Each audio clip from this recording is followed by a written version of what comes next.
We are continuing with the Tzemach Tzedek exposition and the Umot, haOlam, nations of the world, and we are in the Sefer Halikutim of the Tzemach Tzedek in the part of volume of Aleph, Umot haOlam. We're on each Taf Aleph, which would be 521 in the book, the second paragraph. And today's piece is actually taken from the Tzemach Tzedek's book called and we're starting from a piece which is in the middle of his mitzvah Korban Pesach, and this is the book that the Tzemach Tzedek wrote explaining some of the commandments according to Chassidus. So in the section explains the Korban Pesach. So this is towards the end of that mimer. Let us begin. Again, page Kuf Chaf Al. Middle of the Hashpoas Elusa Yizarech, the flow of energy, of godly energy from Hashem, Shumash, that he gives bitang, with light, pleasure, the chafetva be'emes, and that he truly wants, what Hashem really wants, is that godly energy withdrawn mibinas pnimius, from the inner dimensions, from his inner. V'zeu inya panim d'arichanpin, and this is the inner dimension of what's called arichanpin, which we spoke a lot about in the past few pages. And arichanpin again literally means long face. So you have face factor there, and that is the level of Sefer. But the panim of it, which panim is sort of, it's a play on the word. It's one word, but it really means it means two different things, but really connected. In Hebrew, panim means face, and panim or pnim also means internal ear. And the simple explanation would be that a person's facial expression or his external face is actually a window to his inner self. You can read a person's heart oftentimes by their face. However,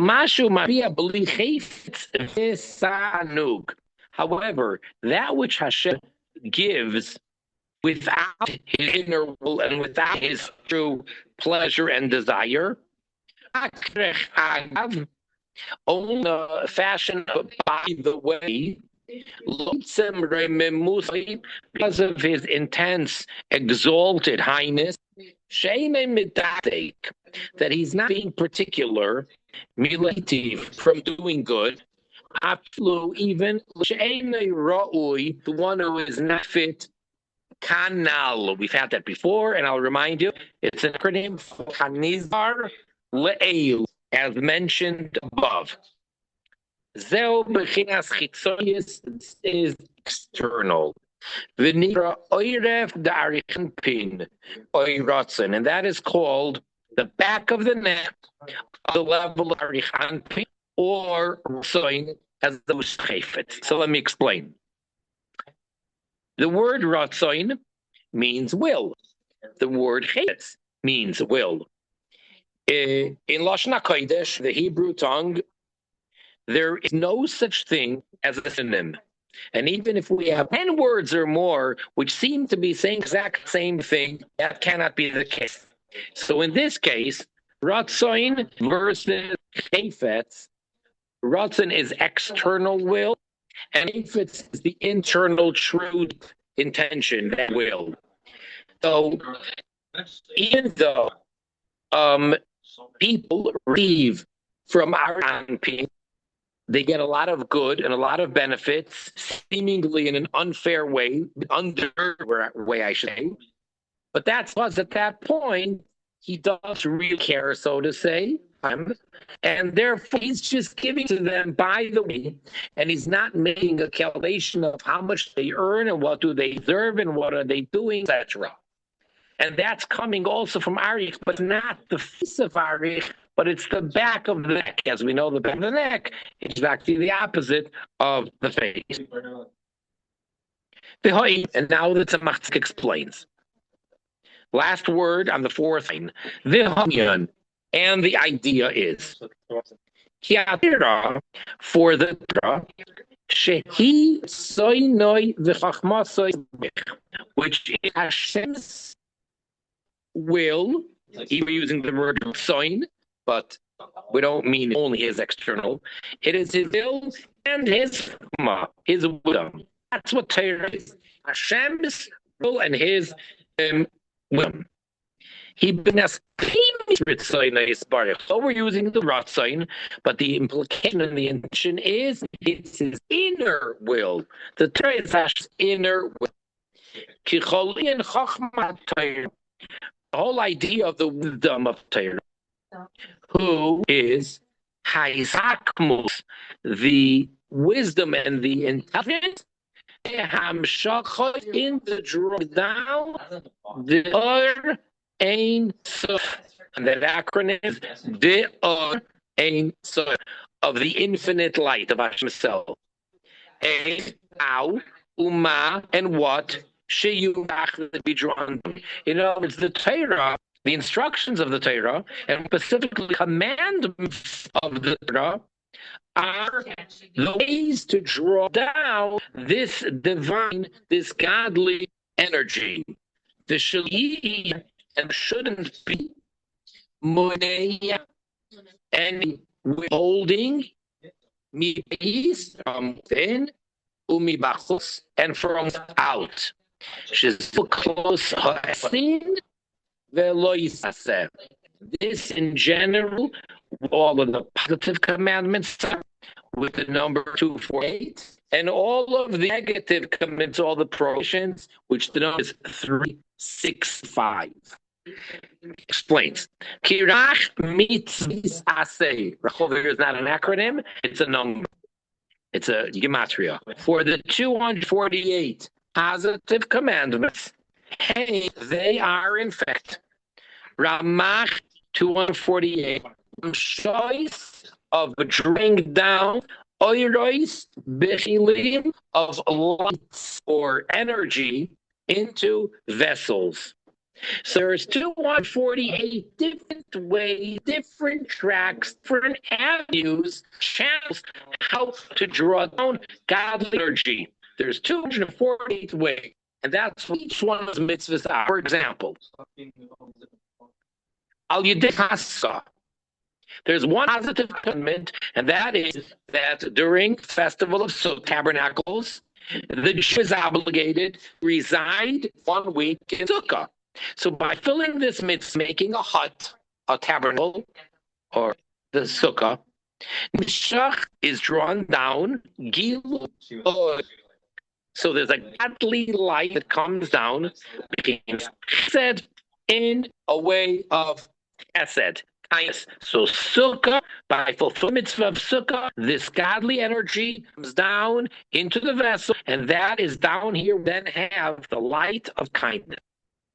Validei Esroik, another commandment, happens to be, we keep them both in the same, but it's a different 148. It's of Esroik, taking the citron, along with the other 3 types. So what happened there? So then the God energy comes down into the Sirah Malchus, kingship. The Chayese, and like, we get another 146 examples we can. So we're going to suffice it point to those examples, and Erich. Now the wisdom, those mitzvahs, the wisdom. Hainu, what do you mean wisdom? What's the chachma of it? Hainu means how, uma, what? Sheti hahamshacha. What should be this drawing down of this energy? How should the vessel be? Remember, it has to fit, it has to appropriate. It's spiritual, but the light, the energy has to fit into this godly vessel. So those details of how and what. So to say, which buttons to push, how does all this work, this godness, that is the wisdom of Torah. Lefi mezeg, according to the form, according to the appropriation, ha'amshacha shel ha'or, of the drawing down of the light. Shezeu gam kein ikat Torah. This is also a primary part of Torah. Aniglois lanu, which is built up, and that would be Hilchot Sukkah. The laws, we're talking about the exoteric, the very technical, revealed, not the hidden, we're not talking about the mystical part. The very, very technical laws of Sukkah. And trust me, they're really, really technical. How, and what the Sukkah going to do. In other words, in order to make a kosher sukkah, there are so many details in what makes the sukkah invalid and what makes the sukkah valid. And by learning those laws, even though it seems like a bunch of technical details that you have to be almost a rocket scientist carpenter to figure out exactly how to make a proper sukkah, or better yet, all the details of what makes the sukkah valid and all that, though they seem very technical, but that's wisdom. And but lies behind it, that's really the secret of it, is how this godly light comes on. And if you get right, so that's the instruction manual. The halacha laws of Sukkah is the instruction manual of drawing it down, this godly energy, into, as we said, kesed. So the light into the vessel. The chain, and likewise, ha'eroig. Same with the esroig. You learn the laws which are so detailed. You would never believe that there can be so many laws about a fruit. I mean, it's just mind-boggling. If you're not, customs, you're not brought up in that, in the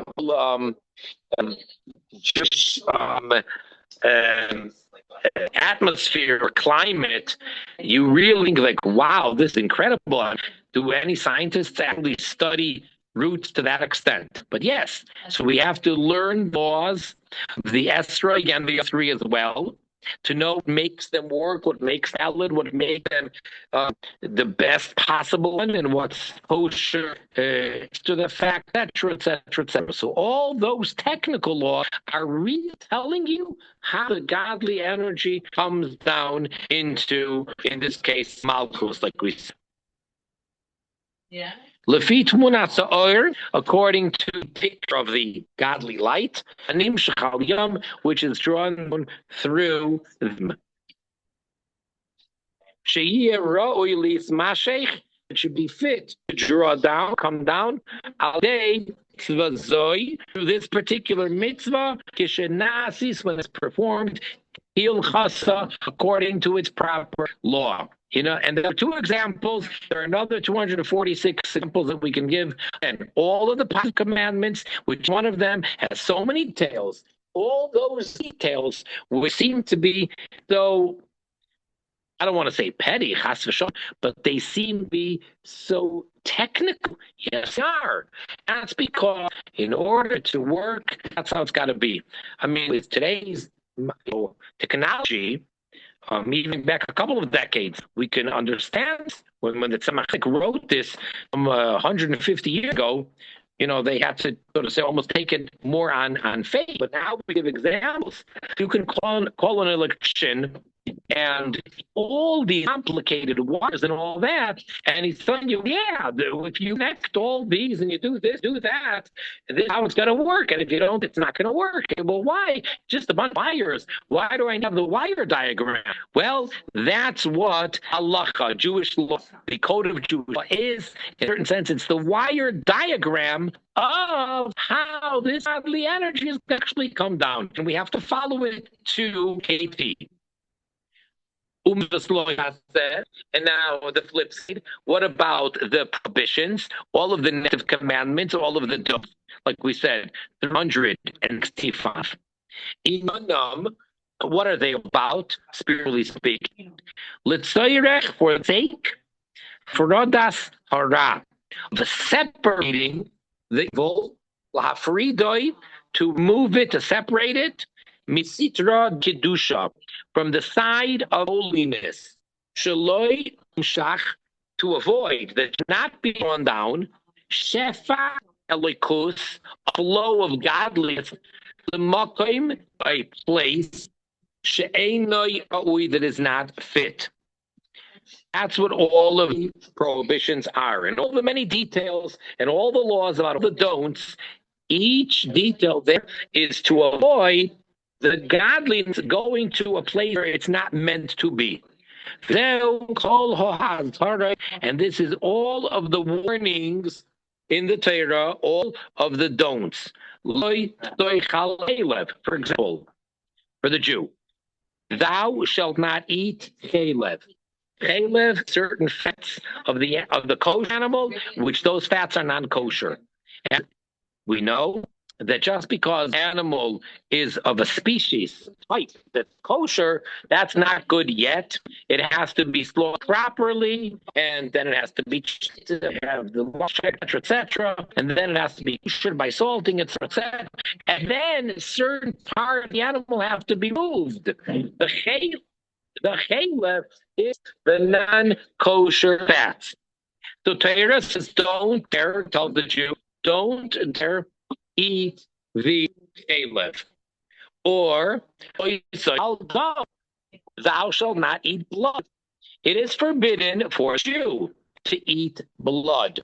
Again, that would refer to blood of animals or fowl, not fish blood. And again, there's the exceptions, but basically, whatever is by Jewish law rendered as blood is for blood. The Torah warns the Jew, I will not eat blood. So what's wrong with eating non-kosher foods or eating blood? Ki al yedei sheha'adam, through the fact that the person mafrides atzmoi, separates himself, misitra akara. Again, the first acronym is Aleph, Ayin, Es, Atzmoi, himself. The next acronym, the last word, Ayin, Mi, Sitra, Achara, which literally means from the other side, which of course is the good word for the negative side, the side of evil. Umikadesh, individual sanctify self, Es Atzmoi. Again, Es Atzmoi, sanctifies himself. Mibarim, Ho asurim, from forbidden things. In other words, the list 365 things biblically are forbidden for the Jew. So when he separates himself and does not partake in those things, b'ma'asar haklipos, because those forbidden things, the word for forbidden, asur, asur, and asur literally means to be tied down, to be in captivity. As a matter of fact, the term for prison is house of asurim. So these things are called forbidden, or they're asur, because they are tied down and they can't be elevated. So they are where they tie down, b'masar haklipois, in the prison, as it were, of the klipos, of these evil forces, which their whole function is to conceal the truth of godliness to come. Shein lem aliyah, that they do not have an elevation. They cannot be elevated. So you can say, well, let me eat those things that are forbidden, and by doing so, I'll elevate them, because after all, I'm a holy person. I'll take that energy that I'm getting, that physical energy, and I learn Torah. I will pray. I will do good deeds. It doesn't work like that. Anything that the person ate, for example, which is forbidden, he can't elevate it. So when the person keeps the 365, when he stays away from what he's supposed to stay away, that's how he causes, by being, so to say, passive, Gamkin also, Kachso, Lemala Haba. In other words, every time a Jew abstains from one of those 365 things that Hashem says you are not to do and you're to abstain, he actually withholds and diverts the godly energy from going to where it's not supposed to go.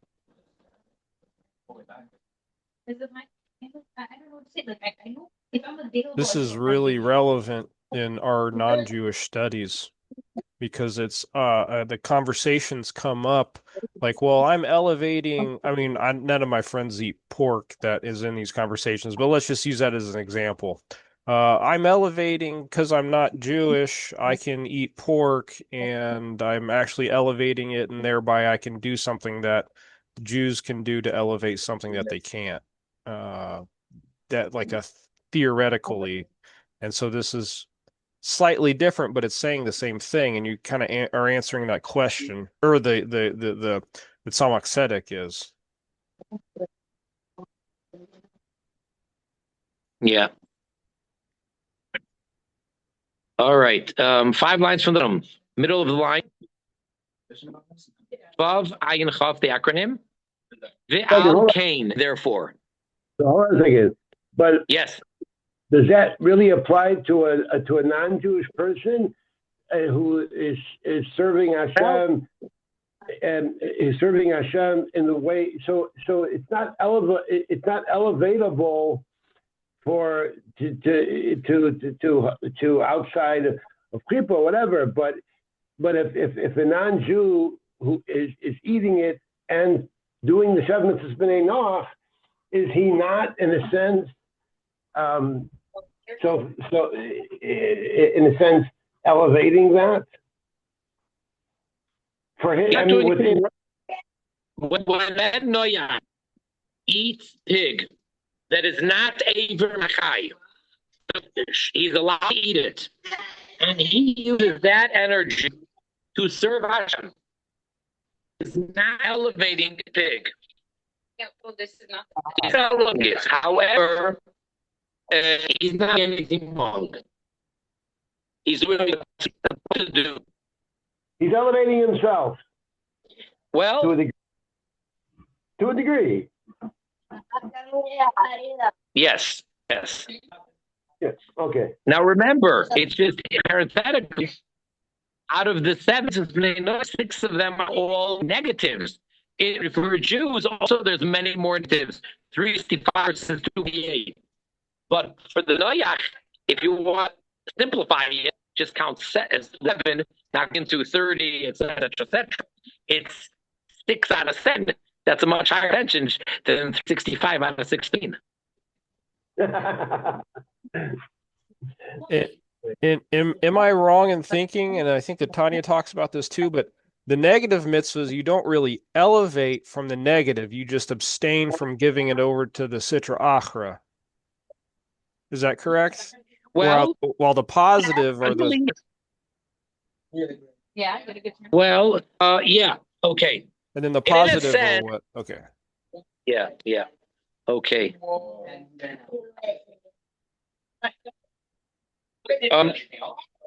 Let's do a 4 lines here. I'm going to call you from the phone.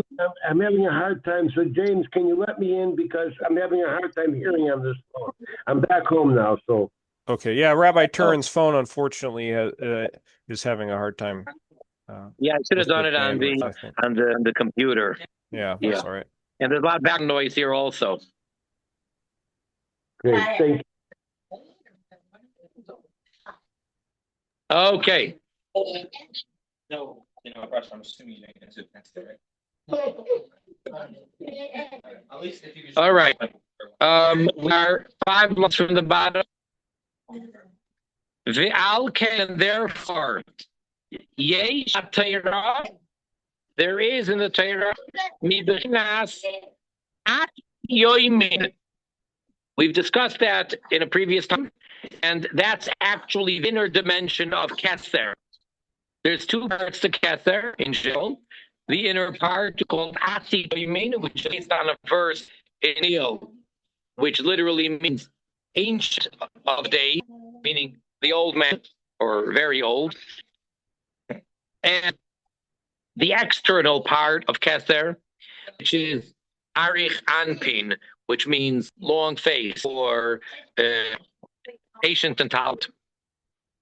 So, in the Torah, there's the part which is from Shupnimis, the Arich Anpin, which is the inner part of Arich. Arich is the external Kether, and Atik would be the inner part. The high meaning. Sheyesh lo barech that Hashem, blessed be He, has chayfetz rotzen pnimi, a real desire, a true internal will, the hamacha of drawing down the hashpa'ah zoy and this flow of giving, uritzui loy, and it is according to His real will. It is in accordance with His true will. And has delight and pleasure from it. This is called Atik Yomin. Kayadua, as known, haOlam hanug. That is, Kabbalist terms, called, quote unquote, world of hanug, of pleasure or delight. This is what it says exclusively about the Jewish people. Yoir Vaya Panav Eilcha in Bamidbar, in Numbers, page chapter 6, verse 25. That is, of course, from the priestly blessing. So it says there in the priestly blessing that Hashem is going to shine Panav. So normally probably be translated countenance, Panav, his innermost, to you specifically, Perush Pnimiyuah, meaning your innermost, and then he's going to explain how it is by the Jewish people. Ki Yisrael, because Jewish people specifically, Heim HaChaim, they are the ones that fulfill Ritzoy Yisbar, his true will. Shabbat, which in Torah. In other words, the instruction manual said, or the wire diagram, which is Torah, Jews keep that. And this is real will. Umitzvos, and they keep commandment. The Haim are the Tzchefetz, and they are the land of His desire. Bohem Nishlam Chefetz Hashem. That in them is fulfilled and completed the innermost will of Hashem. Names Nikro Yisrael, and that reason the Jewish people are called Yisrael. Vishmam, and name, we're on top of the next page. Vishmam, and their name, No Elohem, is nice, is beautiful, appropriate for them. Why? Yisrael, why is that such a name? Sherushai, because meaning of Yisrael, if you the word that's spelled, is Li Roish. It's scrambled around the letters. The exact letters spell Li to me. Roish is head. Kloimar, meaning to say, Mitas Kavanosoi, real, true intention and will of Hashem. Because remember, this is the whole piece that we're doing now is from his book Mitzvah Sefer. So here instead of Korban Pesach, he is referencing what he said earlier, mitzvah of tzitzis. Pevav, Reish, Perek, Beis. Beginning of chapter 2, in that mitzvah, he's making a reference to there. So that's really by the Jewish people. World Yisrael, they are the head of Hashem. In contrast to that, Avo, Oivdei, Koichavim, Uzalois. So again, usually it would be Akum, but here's a design. He adds the Zion. Same idea. So again, the acronym is Oivdei, Koichavim, Uzalois. Those that worship the stars and constellations. However, they, this Sarem, and their ministers, meaning spiritual energy, the spiritual source of the idolaters, Shalomah, which are up above, they're called other gods. Because they are receiving the God energy the back way. Being, because Hashem has no real true desire at all with the energy and the light that he's and the first that he is giving them. Sha'arei, or behold, it's maybe a typo. It should maybe be only one yud. Because they're not being the Torah. She says Hashem, and that's his true desire is Torah. Like the verse says in Isaiah, Hashem chafetz, Hashem's true inner will, leman tzidkoi, for the sake of his justice, yagdil Torah. That's why he makes Torah, and that's why Torah is so many. In other words, he gives many mitzvahs, Torah, so much because that's Hashem Chafei. That's his true inner will. That's from Beis, Isaiah 2, verse 21. And even though even though, yes, they are receiving energy, question about it. These idolatrous nations of the world, which are going against the Hashem, they are receiving godly energy. However, it is merely from the backside, and he's not at all really interested. The Hainu b'derech agav, meaning like over his shoulder. After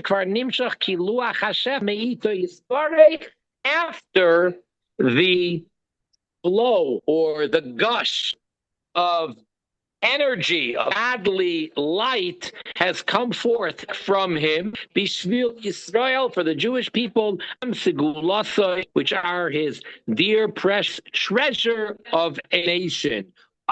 Then once he opens up the floodgates, only because he wants to the Jewish people, then Mikalim, Gam Atzoinim, then also the externals, which would be the idolatrous nation, then they also receive Minatamtis from the essence, from the energy that the Jews are getting to. Even though it comes down for them at all, but they get benefit. And then he's going to give us the famous parable, analogy, like by way of analogy, when the king makes a feast for honorable special people. The king takes out of his treasury, out of his account, he takes out money, lots of it. And he really splurges and spends a lot. Bishvil kibud zeh shemia acharach gam kein atzomes biraim lepchus erech. He spends so much on this huge feast when the intention is for those that he honors and loves and he wants to treat them to. Even though afterward, because of all of this, who is going to benefit from it? Who's going to get to eat the bones and the leftovers? Those that are very, very lowly, like the cat, dogs, and whatever that are out of the dumps. Even though that was not his intention. He knows what's going to happen, but it's not why he spent all that money, why he made the royal feast. Because for the great exalted highness of the king, not so particular. It's like, big deal. So what? So $100,000 is going to feed the holy people, or better yet, those animals, those dogs and cats and rats and mice. Who cares? Because he's so great, he don't care.